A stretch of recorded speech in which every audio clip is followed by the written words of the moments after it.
Kristiyano na, marami po tayong mga katanungan. Di po ba? Minsan, nagiging tanong natin yung nakikita natin sa labas. Kasi halos karamihan ng mga mayayaman, yung mga hindi mananampalataya. Yung mga politicians, yung mga alam natin, yung mga tao na ang mga hanap buhay ay hindi ayon sa kalooban ng Diyos, madaling yumaman. Ano po? At ngayon sa araw na ito ay ating matutuklasan ang isang sikreto ng Panginoon kung paano niya tayo magkakanain sa ating buhay. Sapagkat God is a just God. Ang ating Panginoon na pinaglilingkuran ay isang Diyos na makatarungan. Isang Diyos na makatarungan. Nagisulat po, mga kapatid, ang Malakias or Malakay. Ang bansang Israel ay malayo sa Diyos. Nangingibabaw ang kasamaan. Nagahari ang kawalan ng pananampalataya. Halos lahat ng tao ay sinusunod ang kanilang makasalanang mga gawin. At halos hindi na sila sumusunod sa kalooban at kaparaanan ng Diyos. Pinagtatawanan nila ang mga propeta at nagpakita ng ganap na pagsuway sa Diyos at sa kanyang mga batas.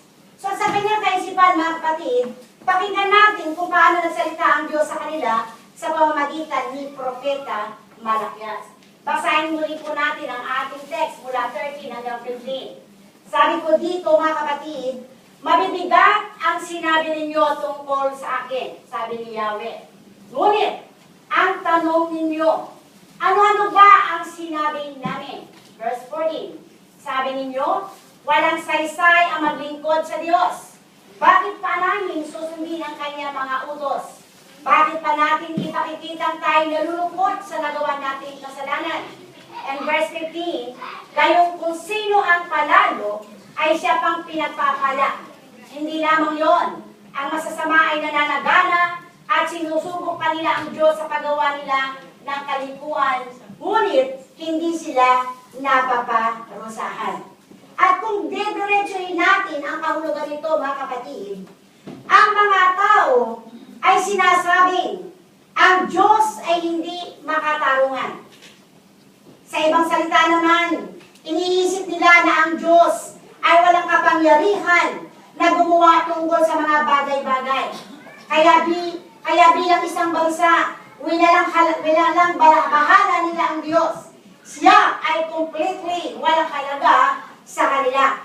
Subalit, kung babalikan natin noon ang kanilang mga ninuno patungo sa Promised Land, at makikita natin doon na si Joshua, na kanilang leader ay hinamon sila, na ang sabi ni Joshua, kaya naman ngayon, sambahin ninyo si Yahweh at paglingkuran ninyo siya ng tapat. Kalimutan na ninyo ang mga Diyos-Diyos ang dating sinasamba ng inyong mga ninuno sa Mesopotamia at sa Egypto.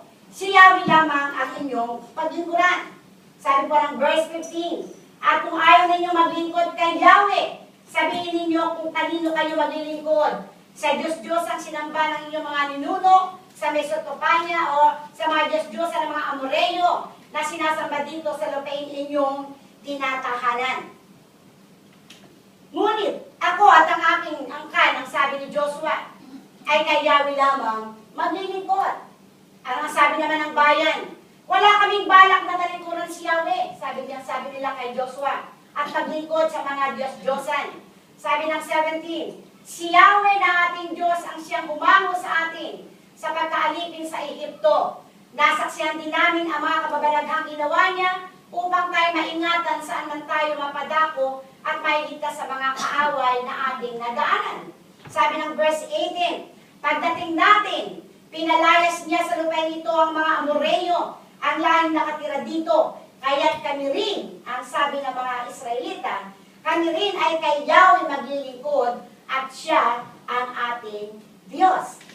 At ang henerasyon ito ng mga Israelita ay naging tapat sa kanilang mga pangako. Dahil ang sabi nila, wala kaming balak na talikuran si Yahweh dahil siya ang aming Diyos. Hindi nila kinalimutan ang Diyos o kaya'y minalang bahala man. Kaya walang katanungan na ang kanilang mga ninuno, ang founders ng bayang Israel, ay mayroong malalim at tapat na pananampalataya at pagtitiwala sa Diyos. Subalit, kakaiba naman ang mga Israelita sa panahon ni Malakias. Sa panahon ni Malakias, masakit man isipin na marami sa bayang Israel ay tumalikod almost completely from God. Makinig tayo muli kung ano ang sinabi ng Panginoon sa kanila. Sabi ng Panginoon, mabibigat ang sinabi ninyo tungkol sa akin, sabi ni Yahweh. Sabi ninyo, walang saysay ang maglingkod sa Diyos. Bakit pa natin susundin ang kanyang mga utos? Gayong, kung sino pa ang palalo ay siyang pinagpapala. Hindi lamang yun. Ang masasama ay nananagana at sinusubok pa nila ang Diyos. Ngunit, hindi sila napaparusahan. At tingnan naman natin yung mga susunod na talata. Maganda ito, mga kapatid. Sabi dito, pagkatapos nag-usap-usap ang mga taong may takot kay Yahweh. Noong una, yung mga nag-uusap-usap ay yung mga walang takot kay Yahweh. Subalit pagkatapos silang mag-usap, ito naman may mga takot kay Yahweh ang nag-usap. At ito ay narinig niya ang kanilang usapan. Kaya ano ang ginawa ng Panginoon? Ipinatala niya sa isang aklat ang kanilang pangalan. No? Sabi nga po kanina, sa ating sa adlib ni Sister Marie, ang lahat po na sasampalataya, ang lahat po tayo na susunod sa Panginoon ay ipastatala ang ating pangalan doon sa aklat ng buhay. Ano pa po ang sabi ng verse 17? Sabi ng Panginoon, sila'y magiging akin, sabi ni Yahweh. Sa araw na ako'y kumilos, lubusan silang magiging akin. Kawan ko sila, tulad ng pagkalinga ng isang ama sa anak na naglilingkod sa kanya. Sabi ng verse 18, at muli ninyong makikita ang pagkakaiba ng mabuti at ng masama ng taong naglilingkod sa akin at ng hindi naglilingkod. So ito po ay isang makapangyarihang mensahe at ito ay naglalaman ng maraming bagay na dapat nating bigyan ng pansin. Ano-ano po ito? Unang-una sa lahat, mga kapatid, ito ay nagsasabi na sa gitna ng mga di tapat sa bayan, ang Diyos ay meron pa din natitirang mga tapat. Kahit sabihin mo nga sa katabi mo, isa ka ba sa mga tapat?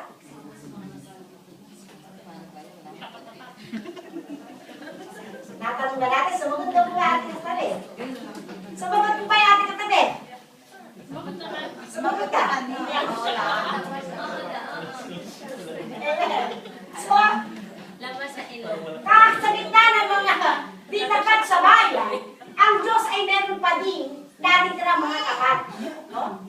Kahit na ang karamihan ay tumalikod sa Kanya, meron pa din gumagalang at sumasamba sa Kanya at ginagawa ang ayon sa Kanyang kalooban. At kung ikukumpara sa isang buong bayan, no? Sabi ng ating pinag-aaralan, hindi lahat sa kanila ay di tapat. Kaya nasabi natin kanina, meron ding mga natitirang mga tapat. Meron pa din natin na nanatiling committed to be faithful to God kahit anong ang kanilang marinig o makitang ginagawa ng iba. At habang napapaligiran sila ng spiritual darkness ang kanilang araw, lumalapit pa din sila at nag-uusap sila ng malapit sa isa't isa at sinusuportahan at pinalalakas ang bawat isa sa paglilingkod. At ito po ay nagpapahiwatig, mga kapatid, sa ating kapanahunan na kahit ano pa ang dumating sa ating buhay, dapat ay manatili tayong nakatayo at naglilingkod sa Diyos. Nang ibig sabihin, anuman ang dumating sa buhay natin, dapat nananatili tayo matatag. Can you say amen? Amen. Tanungin mo lang katabi mo, matatag ka ba?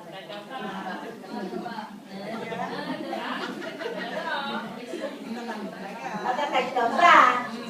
Sabi ng isa, amen. Tanong mo? Amen.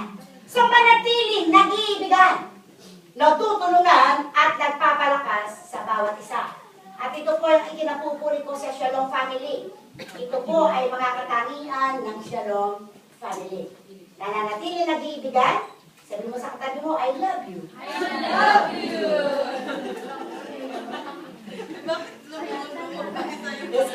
Saya nito ba? Lagi talaga kanya, ha? Sa ilong sister eh. Ano pa? Labas po sa ilong eh. Labas pala sa ilong. Sabihin nyo sa tabi nyo, I love you. I love you. Saan lumabas? Sa tayo si Lord dumaan sa bed. ba?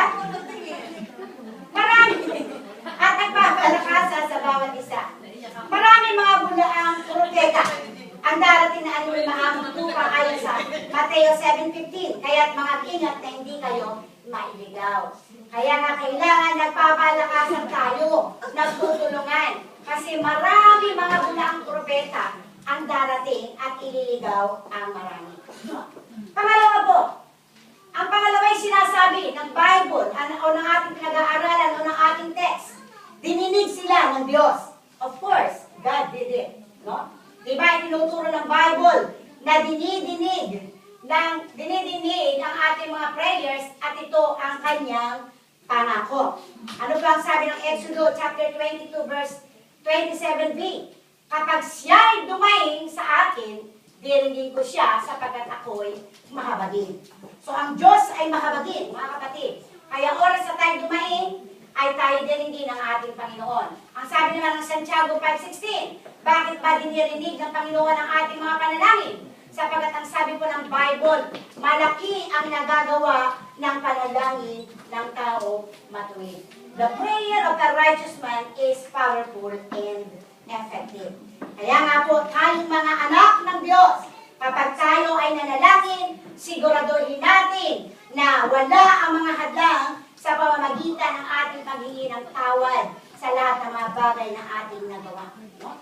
Subalit, napansin po ba natin na hindi naman nanalangin yung mga tao sa Bible na ating pinag-aaralan? No? Ang sabi po ng verse 16, nag-usap-usap ang mga taong may takot kay Yahweh. Hindi sila nanalangin. Nag-usap-usap lamang sila. At ano ang naging resulta? Narinig sila ng ating Panginoon. Nag-uusap sila tungkol sa Kanya. Sumasamba at pinag-uusapan ang mga kahangahangang kaparaanan ng Diyos. At sa kanilang ginawa, nakinig ang Diyos sa kanilang pinag-uusapan. At kung unawain natin ang ating pinag-aaralan, mga kapatid, makikita natin na kahit na maliit na grupo lamang mula sa isang buong bayan, ang kumikilala at nagtitiwala sa Diyos, binibigyan pa din niya sila ng halaga. Patunay na ang Diyos ay naroon kung saan nandoon ang kanyang pangalan. Do you believe that the presence of God is here? Amen. Amen. Palakpakan po natin ang ating Panginoon. Hallelujah! Glory to the living God.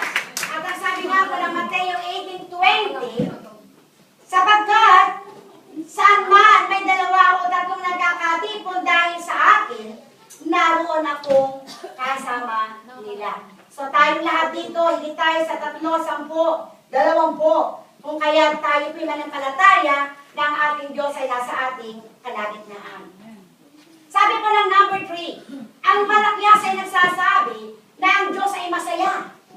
Masaya siya na narinig ang pag-uusap ng mga taong gumagalang at sumasamba sa Kanya. At nang matuwa ang Diyos, ano ang ginawa ng Panginoon sa kanila? Sabi ng Bible, ipinatala niya sa isang aklat ang kanilang pangalan. Can you say amen? Palakpakan po natin ang ating Panginoon. Hallelujah! Glory to the living God. Kung kaya kapag ang Diyos ay nalugod sa atin, hindi lamang po tutugunin ang ating mga panalangin, kundi ang pangalan natin ay itatala pa doon sa aklat ng buhay. Isipin natin ito, mga kapatid. Wala tayong maililihim sa Diyos. Nakikita niya ang ating mga ginagawa. Batid niya ang laman ng ating isipan at puso at nadidinig ang ating mga sinasabi. Hindi lamang kung tayo nasa church o kayo nananalangin, kundi everywhere. Dahil ang ating Diyos ay omnipresent God at ito po ay recorded from heaven. Sabi nga po ng unang Kronika or First Chronicle chapter 20 verse 9. Sapagkat batid niya ang laman ng ating puso at pag-iisip. Jeremias 17:10. Akong si Yahweh ang sumisiyasat sa isip at sumusubok sa puso ng tao. Romans 8:27. Diyos na nakakasaliksik sa puso ng tao. 1 Corinthians 2:10. Nasasaliksik ng Espiritu ang lahat ng bagay. And Revelation 2:23. Ako ang sumisiyasat sa puso at isip ng mga tao. Kaya lagi nating tatandaan, mga kapatid, wala tayong maililihim sa Diyos sapagkat ang lahat ay hayag. Na ang ibig sabihin, bago man natin iniisip o gagawin, ang isang bagay ay alam na ng Diyos na makapangyarihan sa lahat. Can you say amen? Amen. Sabi mo sa katabi mo, wala akong maililihim. Minsan ang tao naglilihim eh. Huwag mo sasabihin kay pastor na ginagawa ko ito.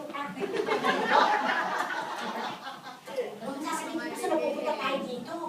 Diba? Huwag mo sasabihin kay kapatid. Pero kapatid kaibigan, hindi man alam ng pastor.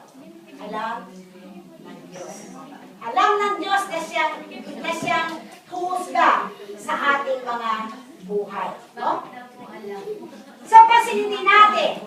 Number 4. Pansinin natin kung ano ang sinabi ng Diyos sa verse 17. Sabi dito, sila'y magiging akin. Sabi ni Yahweh. Isipin mo ito, sabi ng Panginoon. Sila'y magiging akin. Sabi ni Yahweh. Sabi mo sa katabi mo, pag-aari ako ng Diyos. Sumagot ba? Sabi ng Bible, sa araw na ako'y kumilos, lubusan silang magiging akin. Kaawaan ko sila tulad ng pagkalinga ng isang ama sa anak na naglilingkod sa kanya. At binigyan ng maliwanag na kahulugan ng sabihin niyang, muli ninyong makikita ang pagkakaiba ng mabuti at ng masama ng taong naglilingkod sa akin at ng hindi naglilingkod. At sa liwanag ng verse na ito, mga kapatid, dapat tayong maging sigurado na tayo'y nasa panig ng Diyos. Tanong mo rin sa katabi mo, nasa panig ka ba ng Diyos? Yes. Mamaya na po tayo maguntahan. Yung mga bata po, huwag natin papasilid dahil may sarili silang mundo. No? Dito lang po tayo makinig sa salita ng ating Panginoon. Hallelujah! So, maliwanag po na dapat tayong maging sigurado kung tayo po ay nasa panig ng Diyos. Dahil minsan, kahit na ang paniniwala natin ay Kristiyano na tayo, heto po ang katanungan. Sigurado ba tayo na tayo kabilang o bahagi sa mga tapat na naglilingkod sa Diyos? Can you say amen? Amen. Salapakan natin ang Panginoon. Hallelujah! Glory to the living God. Yan ang Shalom family. Tayo lahat ay kabilang o kabahagi sa mga tapat na naglilingkod sa Diyos. At mapapatunayan natin ito sa pagtingin minsan pa kung anong sinasabi ng scriptures tungkol sa kanila at kung ano ang kanilang ginagawa. Unang-una, no? Ang mga taong ating pinag-aaralan, sila'y nananatiling tapat at nakatotohanan sa Diyos. They remain true to God. So sa Malakias, mga kapatid, ito yung panahon na hindi madali maging tapat sa Diyos eh. Bakit? Sapagkat yung corruption ay everywhere, yung hypocrisy at evil doings ay naghahari sa bawat araw. Subalit, sa gitna nito ay nagsasabi na meron pa ding nananatiling may takot sa Diyos. At sila ay may paggalang at dahil dito, nananatiling sila tapat at totoo sa Kanya. Ang sabi ng mga taong natirang ito, kahit na kaunti lang sila, kahit na kinefers nila ang Diyos, pupurihin pa din namin ang Kanyang pangalan. Tinayuan nila ang pagkamatuwid sa gitna ng makasalanang bansa. Tiniis nila ang pagtatawa ng kanilang mga pamilya at mga kaibigan. At ano ang naging damdamin ng Diyos para sa Kanya? Para sa kanila. Tiningnan ng Diyos ang maliit na grupong ito ng mga taong tapat at sinabi, sila ay lubusang magiging akin. Can you say amen? Do you agree with me? Palakpakan po natin ang ating Panginoon. Hallelujah! At ako po ay meron isang ilustrasyon. So, noong po 1947, isang professor sa University of Chicago ang naka-schedule na magturo ng astrophysics na subject. Binalak niya na mag-compute mula sa eskwelahan, mula sa bayan hanggang sa eskwelahan, bagamat ito ay malayo at bagamat winter time. At dumating ang registration at ang kanilang expectations sa kanilang enrollment ay nabigo. Bakit po? Sapagat 2 estudyante lamang ang nag-enroll. So, people expected that this professor will cancel his appointment to that school. No? Ang ina-expect ng mga co-teachers niya, ng mga tao doon, mga dean, magka-cancel si professor. No? Pero hindi ito nangyari. Kahit na siya nagko-commute, kahit na malamig ang panahon, kahit na dadalawa na lamang ang kanyang estudyante, tinanggap niya ang posisyon. Tinanggap niya ang oportunidad na makapagturo sa eskwelahan iyon. Kung kaya naging ganti naman in return ng kanyang mga estudyante, nagsikap silang matutong mabuti. Kaya po, ano po ang naging bunga nito? Pagkaraan ng 10 years, ang dalawang estudyante na ito ay nanalo ng Nobel Prize for Physics. No? Kung kaya't anong saya ng professor dahil hindi nawala ng kabuluhan ang kanyang pagpapagal na ginawa at gayon din ang dalawang estudyante. Amen? So tayo po, kagaya po sa ating church, kahit tayo iilan, napapatuloy tayo. Bakit? Dahil gusto natin na tayo makapaglingkod ng may katapatan sa ating Panginoon. No? So itong professor na ito, mga kapatid, siya'y naging masaya. Bakit? Dahil sa gitna ng kanyang pagpapagal na ito, meron naging bunga. Ang dalawang estudyante ito ay nagtanggap ng Nobel Prize for Physics. Nagkaroon ng contest at itong dalawang ito ay nagkaroon ng prize doon sa contest na yon. At sa ating spiritual na buhay, mga kapatid, kaibigan, huwag po tayo magtubili na paglingkuran ng ating Diyos na buhay. Dahil ang sabi ng Bible sa 1 Corinthians chapter 15 verse 58b, magpakasipag kayo sa gawain para sa Panginoon. Yamang alam ninyong di nasasayang ang inyong pagpapagal para sa Kanya. Can you say amen? Palakpakan po natin ang ating Panginoon. Hallelujah! Glory to God!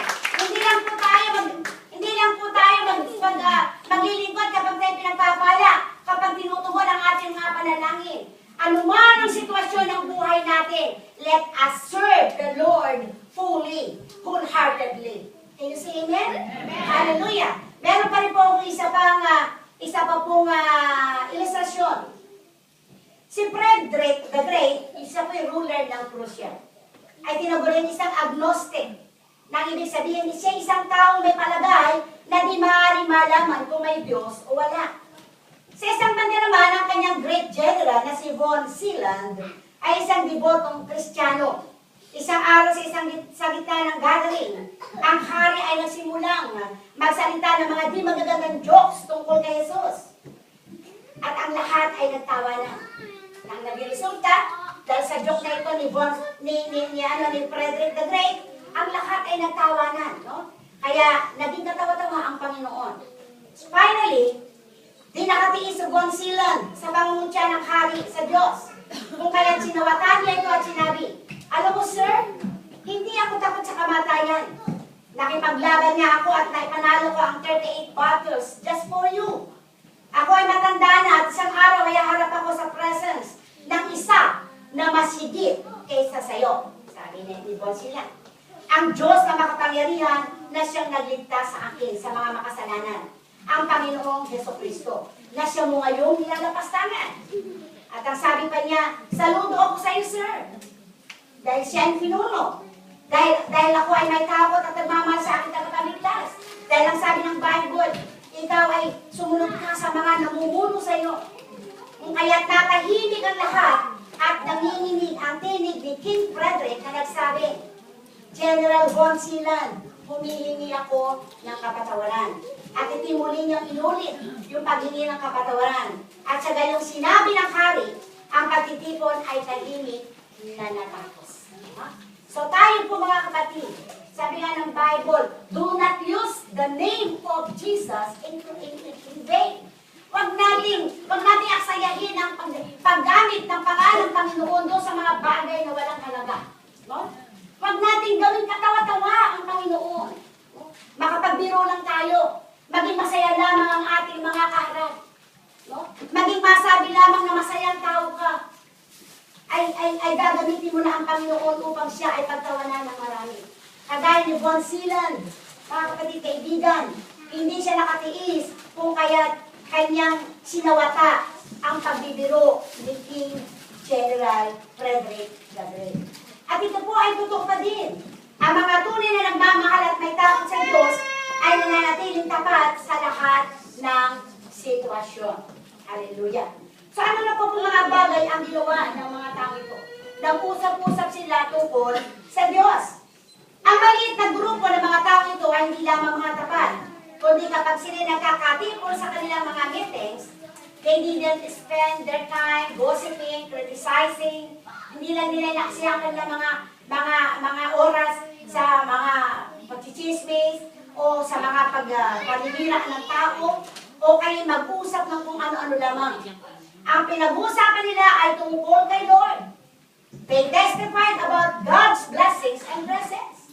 Tayo po mga Kristiyano, ang dapat marinig at lumabas sa ating mga labi ay kung paano tayo pinagpapala ng ating Panginoon. Can you say amen? No? Wala na yung mga gossip, wala na yung mga paninira. Nagpapatotoo sila, ang mga tao ito na may tawag kay Diyos, sa Diyos. Nagpapatotoo sila tungkol sa mga sinagot nilang mga panalangin ng Diyos. At alam natin na kapag ang isang tao ay umiibig ng tunay, di ba ang laging gusto nilang pag-usapan ay yung mga gusto ng kanyang iniibig. Di po ba? Kapag tayo umiibig, ano ba gusto mo pag-usapan ninyo? Yung mga hindi gusto ng tao kausap mo? Siyempre, ang gusto mo, pag-usapan yung mga gusto ng iyong kausap o ng iyong mga iniibig. So, gaano kahalaga sa iyo ang iyong pagka-Kristiyano? Ito ang katanungan. Ito ba ay totoo? Ito ba ay nakapagbigay sa iyo ng pagkakaiba sa buhay mo? Kung paano ka magsalita, mga kapatid. At kung paano ka mamuhay. At meron po akong isang ilustrasyon. Muli. Gawain po natin ito, mga kapatid. Ang ilustrasyon ito. No? Meron pong mag-boyfriend.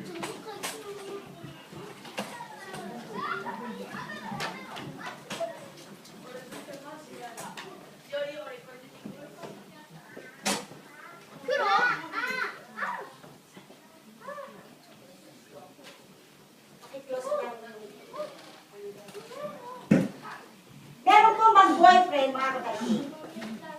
Sino rito yung may boyfriend at girlfriend? Ang mystery, wala pa. Merong mag-boyfriend. No? At ang mag-boyfriend na ito ay nagkasundo na magpakasal. Eh di po ba, kapag bago magpakasal, tinatanong ng lalaki, honey, ano ba ang gusto mo pagka tayo pinasal na? Yung mga kahilingan, di po ba?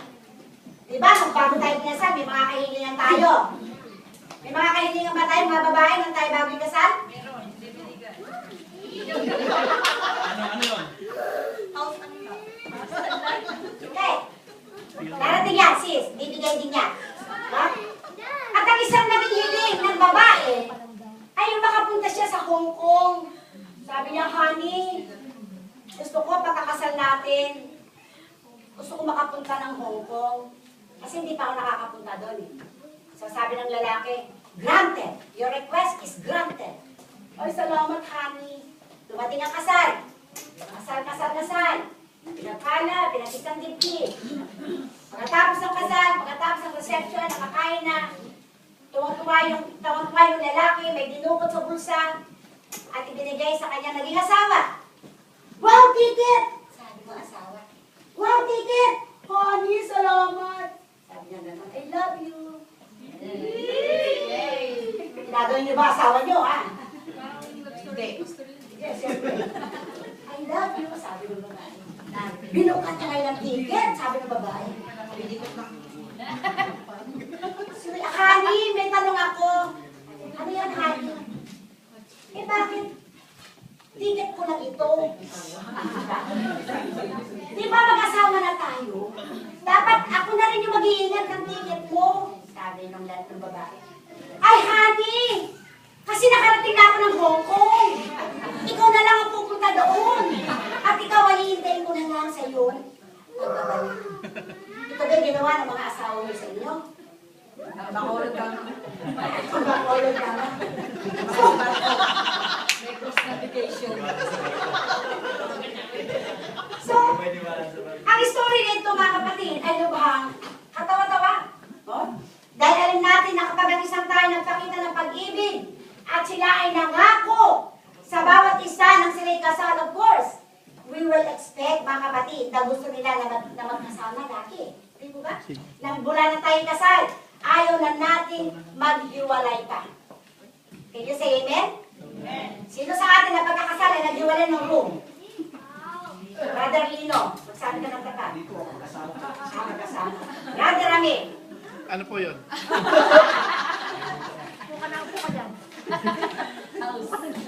Pawi ang pawi. Amen. So, di ba, pagkakasal na mag-asawa, of course, gusto nilang dalawa, lagi silang magkasama. Di ba ba?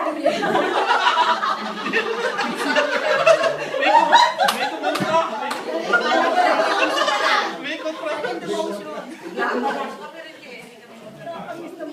Eh, bakit si Brother Ariel, pagkalabas sa pagkalabas ng immigration, ayaw na nila maghiwalay pa.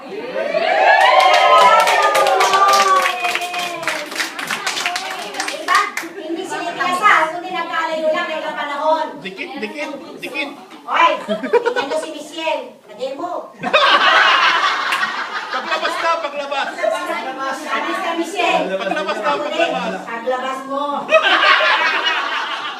Hindi ako iwalay sa'yo. Diba? Round 12, round 12. Siyempre, di ba? Kapag ang isang mag-asawa ay bagong kasal, they want to share. Di ba? Whatever they have or yung kanilang mga kwento ng buhay. No? Hindi sila nag-iwalay. Kami pasok, hindi nag-iwalay. Subalit! Ang sabi ng Bible, ang mag-asawa, hindi mapag-iwalay ng kahit sino. Kamatayan lamang. Eh, namatay eh. Magagawa ko. Eh, ano ko sumama? Ayaw na sumunod. Kapag tatanungin ng iba, akala ko mahal na mahal mo si Pastor.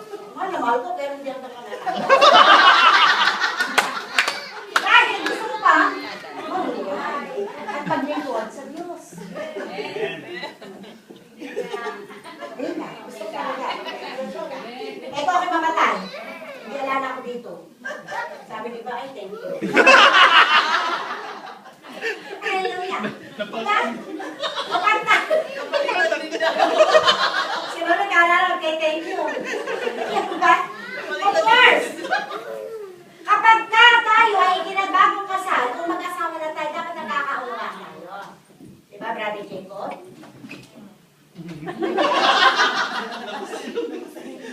Kahit na hindi na ibigay decision, hiningi mo bakasyon, bago pa listed yan. Ay, matindi. Para lang magsalong.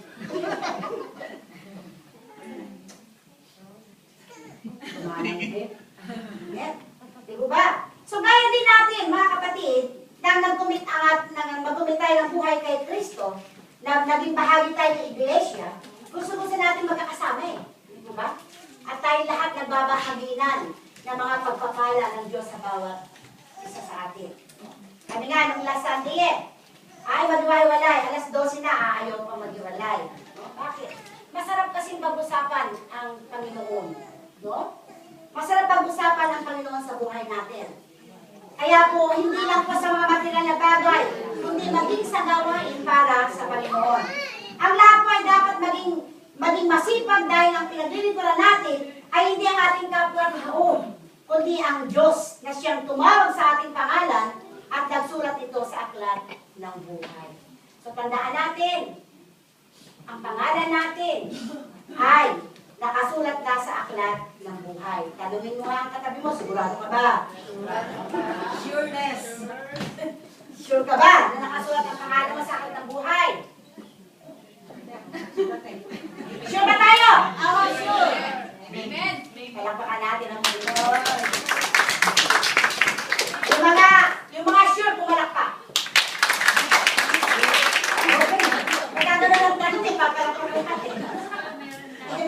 So number 2. So binigyan parangal nila ang pangalan ng Panginoon. They honored His name. So finally, tingnan natin ang bandang huli ng verse 16. Sinasabi dito kung bakit itinala ang pangalan ng mga taong may takot at tumagalang sa kanyang pangalan. No? Dahil hindi lang sila matapat at may pitadaw sa Diyos at very eager na sila i-share ang kanilang pananampalataya sa isa't isa, kundi ginagalang din nila ang Diyos sa pamamagitan ng kanilang mga salita at ng kanilang mga buhay. Tandaan natin mga kapatid, ang mga taong ito, no? Ang mga inalala nila ang magagandang ginawa ng Diyos sa kanilang buhay. At itinagalang nila ang Diyos sa pamamagitan ng kanilang mga salita at ng kanilang mga buhay. Bakit? Dahil tayo po ay isang buhay na patotoo sa ating Panginoon. We are the living testimony of that. Sabi mo sa katabi mo, buhay ka bang patotoo ng Diyos? Amen. Puro tanungan lang, walang nag-email. Ay, uy, ulitin natin ha, si Mr. Liwenda.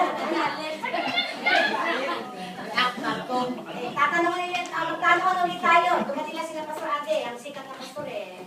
Matulong na tayo. Okay, tanungin natin natin ang mga kami natin. Ikaw ba ay isang buhay na patotoo ng Diyos? Amen. Sabi ko, magtanong kayo. Tanungin niyo katabi niyo! Ayan, sasagutin ba yun? Sasagutin? Tapos sasagutin! Ako isang simple instruction, you cannot understand. Ano din mga katabi mo, isa ka bang buhay na patotoo ng Diyos? Ano sagot? Amen. Yes. Amen. Ang lahat na nagpapatotoo sa Diyos ay lumalakpak. At kayo po mga kapatid, masasabi natin na kahit ito ay panahon ng mga Israelita kay Malakias o panahon na natin sa ngayon, totoo pa din na ang ating Diyos ay makatarong ang Diyos at siya ay maghahari magpakay. And I would say,